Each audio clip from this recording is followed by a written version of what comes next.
다음으로는 구독자가 14.5만 정도 되시는 아주 유명한 유튜브 채널 운영하고 계시는 우리 유튜버 김민수 대표님 모시고 정의로운 디지털 시대의 정부와 시민의 역할에 관해서 또 한번 좋은 말씀 들어보겠습니다.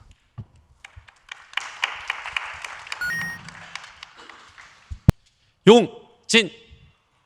안녕하세요. 저는 대한민국 여행 유튜버 최초로 6대6 118개국 세계 여행을 하고 있는 세계 일주 용진 캠프라고 합니다. 잘 부탁드리겠습니다. 오늘 이 뜻깊은 자리에 존경하는 최재분 교수님께서 초대를 해주셔서 정말 영광인 동시에 발제 시간이 한정되어 있기 때문에 살짝 평소에 동기부여 강연할 때보다 말을 좀 빠르게 하는 점 양해 부탁드리겠습니다. 그러면 저의 작은 스토리를 시작하도록 하겠습니다.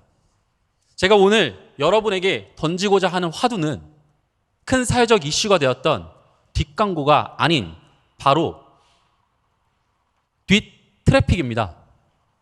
유튜브 노란 딱지 사건이 국감에서 다뤄진 일이 있었는데요. 사실 현업 유튜버 입장에서는 노란 딱지보다 더 큰 문제는 자신이 열심히 만든 영상이 시청자분들에게 제대로 전달이 되느냐 안 되느냐에 대한 문제입니다. 이거는 현업 유튜버 관점에서 직접 제가 겪었던 일들을 보여드리는 겁니다. 저도 마찬가지로 트래픽을 증가하기 위해서 많은 유혹들이 있습니다.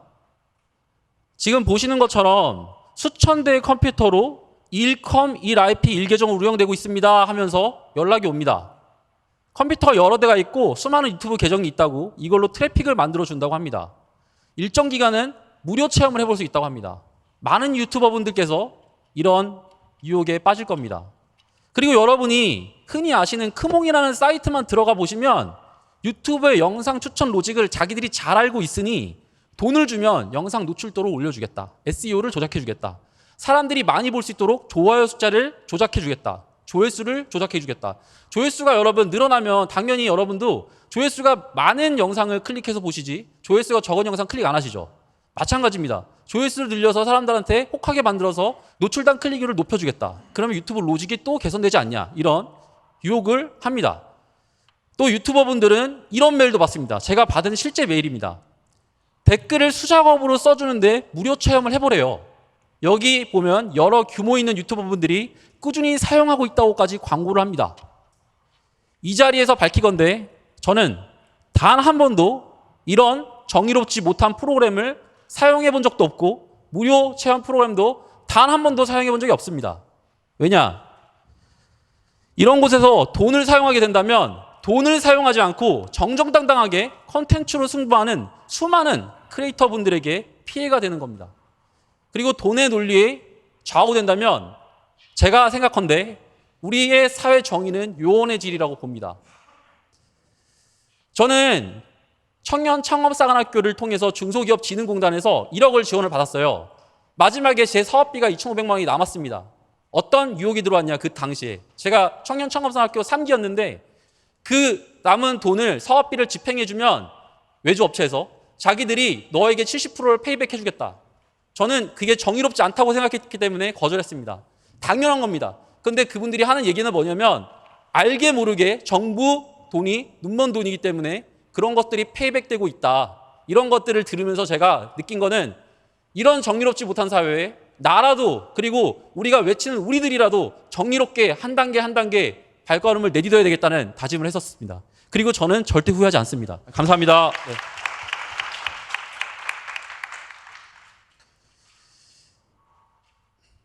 여러분 솔직히 유튜브를 보실 때 구독을 하신다고 그 채널을 찾아 들어가서 보기보다는 유튜브 앱을 열었을 때 뜨는 영상을 보시지 않습니까? 누가 구독을 한다고 그걸 일일이 찾아 들어가요. 보통은 알고리즘이 알아서 뜨는 영상을 보시잖아요. 그런데 문제는 어떤 영상이 사람들의 유튜브 앱 위에 뜨게 할지는 전적으로 그 유튜브 알고리즘에 대한 접근 권한을 가진 소수의 사람들이 결정한다는 겁니다. 미국에서는 이런 빅테크 기업의 횡포가 문제시된 적이 있습니다. 지금 보시는 이 기사처럼. 그리고 또 유튜버인 제 스튜디오에 몇 해 전 이런 설문조사가 떴습니다. 제가 아무래도 대한민국 국적의 사람이다 보니까 대한민국 플랫폼을 사랑합니다. 플랫폼을 통해서 컸기 때문에 그 플랫폼을 활용해서 방송을 합니다. 근데 어느 날 유튜브 스튜디오에 이런 설문조사가 오는 거예요. TV에 대해서 사회에 긍정적으로 기여한다고 얼마나 동의하시나요? 저는 이때 매우 동의함을 했고요. 다음 문장에 동의하시나고 생각합니까? TV는 크리에이터인 나에게 필수적입니다. 전 매우 동의합니다. 당연히 했습니다. 각 설명에 대해서 얼마나 동의하시나요? TV는 나를 크리에이터로 이해해줍니다. 저는 매우 동의합니다 했고요.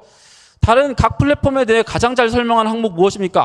TV라고 했을 때 저는 여기 매우 긍정적으로 얘기했습니다. 왜냐하면 저가 초창기 때부터 제가 컨텐츠를 만들었기 때문에 거기에 대한 의의를 저는 저버리기 싫었죠. 근데 이걸 어떤 분이 이렇게 얘기를 해요. 야, 애플이 설마 삼성을 가지고 설문조사를 하냐? 그럼 말이 안 돼. 그럼 그 큰 기업이 이런 걸 설문조사하냐고.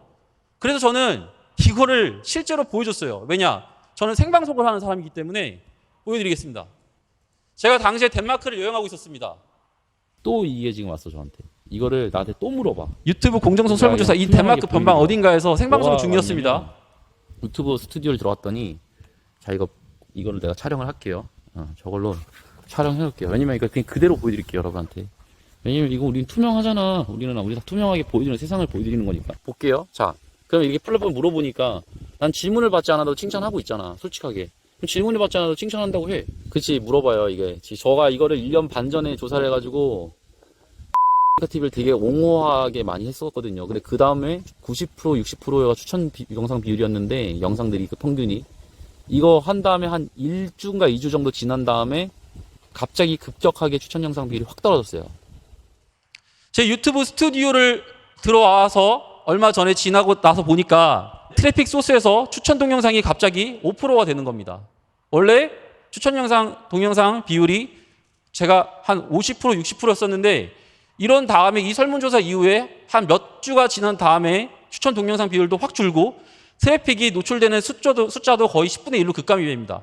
그래서 제가 유튜브 측에다가 여쭤봤어요. 공개로 이렇게 채팅할 수가 있거든요. 물어봤더니 영상 퀄리티 대비로 노출을 시켜주는 게 아니고 우리 구독자분들도 지금 제 영상이 안 간다고 하는데 어떤 일들 때문입니까? 이렇게 물어봤더니 얼마 지나고 나니까 그 트래픽이 또 10분의 1이 급감이 되는 거예요. 그러면서 보시면 아예 추천 영상이 아예 사라집니다.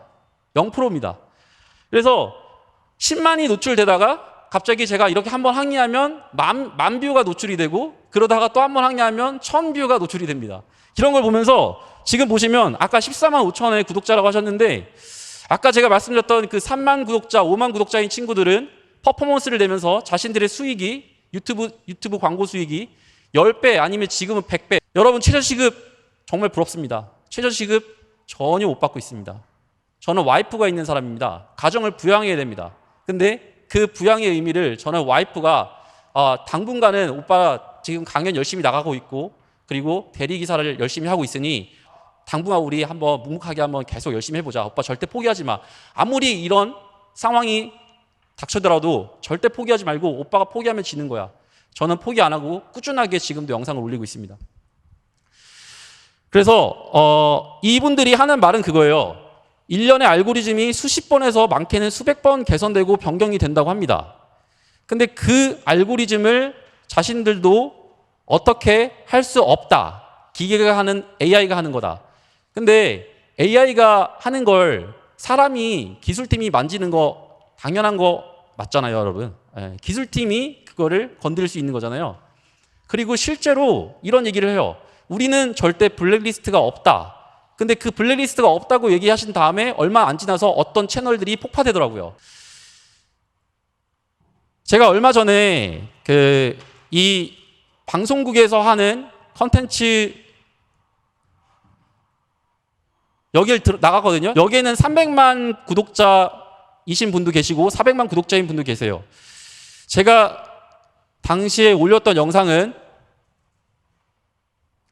지금 보면 조회수는 형편없습니다. 지금 보면 다른 분들은 막 100만이고 막 이래요. 100만이고 막 100만 가깝고 막. 근데 제가 당시 올렸던 영상 조회수는 상당히 형편없지만 여기 이곳 청송. 이런 영상 올렸죠. 이 다큐는 단지 한 고장에 대한 이야기가 아닙니다. 자연과 공존하며 우리의 가치를 지켜가는 청송 심시문중과 모든 경상북도인들에 대한 이야기입니다. 저는 국가민속문화재이자 구식북한의 옛 저택 청송 송소고택에 3일 동안 머물며 민족의 얼을 온몸으로 체감했습니다. 숲과 바람, 자연의 소리에 마음을 열었습니다. 이거는 경상북도에서 32분의 크리에이터와 경합을 하는 자리예요. 근데 거기에는 공정하게 하기 위해서 경상북도의 각 지자체 분들이 한 분씩 나오셔서 영상을 보시고 투표를 합니다. 근데 중요한 건 유튜브 조회수와 유튜브 좋아요 수가 일정 부분 산소 카페 청송이라는 어떤 영상을 최고로 뽑느냐에 반영이 된다는 거죠. 그만큼 공기가 그건 당연한 거잖아요, 여러분. 얘기죠. 예, 유튜브가 우리 사회를 산소 카페. 사실 전부 다 모든 분들은 다 정보를 거기서 많이 보기 보면 때문에. 조선시대 근데 놀라운 거는 뭐냐면 당시에 지정문화재 제200 제가 시청자분들께 이렇게 얘기했어요. 영상들이 지금 다 올라와 있는데 여러분이 보시고 가장 좋은 영상을 뽑아서 투표를 해주세요 부탁을 드렸더니 제 투표가 다른 분들에 비해서 1등을 하게 된 겁니다. 그래서 저는 사실 이렇게 생각을 합니다. 이 영상을 만드는 그 과정에서 고민을 하고 그리고 좀 어떤 시간과 열정을 투자했을 때 이것들이 저만의 문제이기도 하고 또한 많은 분들께 잘 전달이 됐으면 싶은 생각에서 저의 관점에서 얘기를 하는 거고요. 그리고 물론 유튜브에도 훌륭한 분들이 많다고 저는 확실히 믿고 있고요. 그러다 보니 제가 지금 오늘 하고자 하는 거는 바로 이겁니다. 잠깐만 이거를 알고리즘 부정부패 방지법에 대한 한번 제안을 해볼까 합니다. 사실 저는 용기가 없어요. 전태일 의사처럼, 전태일 열사처럼 자신이 부당한 그런 환경과 부당한 상황에서 자신의 몸을 분신을 하시는 그런 용기를 가지고 있지 않은 그냥 평범한 소시민입니다. 그럼에도 불구하고 어떻게 보면 대한민국 사회는 사실 우리 정부도 그렇고 저는 이렇게 생각합니다. 좌든 우든 여든 야든 서로 어떻게 보면은 관점만 다른 것이지 다양성이 존중되어야 될 필요가 있기 때문에 서로 뭔가 의견이 좋은 대한민국을 좀 더 정의에 입각할 수 있는 의견이 있다면 그거에 대해서 함께 같이 고민해보고 논의를 해봐야 된다고 생각이 되거든요. 그래서 작은 소시민으로서 저는 한번 여러분께 이런 한번 아이디어를 한번 내보려고 해요. 바로 디지털 시대의 알고리즘 부정부패 방지법입니다. 혹시 어떻게 생각하세요, 여러분? 알고리즘 부정부패 방지법. 우리가 흔히 디지털 시대라고 하면 디지털 AI가 모든 걸 결정해서 우리에게 노출을 시키고 우리는 그 노출된 정보를 가지고 사회에 대한 현상을 파악하고 사회가 이렇게 이루어졌습니다. 저렇게 이루어졌습니다. 하다 보니 어떻게 보면 편협되게 보수적이면 보수적인 방향으로만 계속 그 영상만 보게 되고 진보적이면 진보적인 방향으로만 그 영상을 계속 보게 되면서 다양성에 대한 균형 감각을 잃게 됩니다. 근데 우리가 이런 알고리즘에 대해서 어떤 원리로 대중에게 공개가 되는지에 대해서 투명하게 밝혀지고 우리가 함께 논의하면서 심지어 이런 유튜브나 이런 회사에도 옴부즈맨 제도 같은 걸 도입을 한다면 서로 간에 견제를 하면서 이런 거는 내부자적으로 정의롭지 못한 거 아니야? 이런 부분은 우리가 좀 더 의견을 조율해보고 같이 소통해보면서 공감대를 형성해 나가면 괜찮을 것 같지 않아? 이런 생각을 할 수도 있겠다는 생각이 들어서 제가 이런 한번 발제를 한번 해보려고 하고 있습니다. 유튜버가 파트너라고 칭하는 구글 코리아의 일부 관계자분들께서 정작 자신들이 이념이 다르다는 이유로 상호 간에 합의되지 않은 이유로 일방적으로 채널의 영상 노출수를 합당하지도 않은 이유로 급감을 시킨다면 사실 과연 그들이 말하는 파트너가 진짜 실제 정말 서로 아껴주고 함께하는 파트너가 될 수 있을까요? 그래서 물론 어디까지나 이건 저의 생각이고요. 그리고 또 어디까지나 제가 겪었던 스토리를 엮어서 한번 발표에 넣어봤습니다. 여러분은 제 이야기를 듣고 어떤 생각이 드셨나요? 저는 와이프와 약속했습니다.